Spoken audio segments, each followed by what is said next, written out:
obodelu na-eme ka ihe bara gị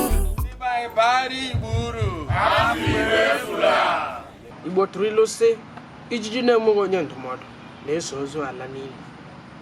Ọ dị mkpa ka anyị ndụọ ụmụ okorobịa na ụmụ agbọghọbịa anya ọdụ. Ụbọchị adịzikwa gị mma, abalị dị m egwu. Ị na-aga njem, kpachapụ anya, mụrụ akọ, jiri uche na-aga njem. Ị na-anya ụgbọala, domekwa anya n'azụ. Enwere onye so karịrị gị n'azụ karịa, nwanna chọọ ihe ị ga-eme. Ị gaa n'ụlọ akụ, o nweghị gị ebe ahụ idoro ego gaa na-achịgharị ego. O nwere ndị batara n'ime ụlọ akụ ka ha na-eme omume ndị ha ga-achọpụta bịara iburu ezigbo ego. O nweghị ihe ọzọ ha jiri bịa, ha eme ka ha bịa idoro ego. O nwere ndị chọrọ iji ibe ha akpa ego n'ọnọdụ ọbụla n'anya ike.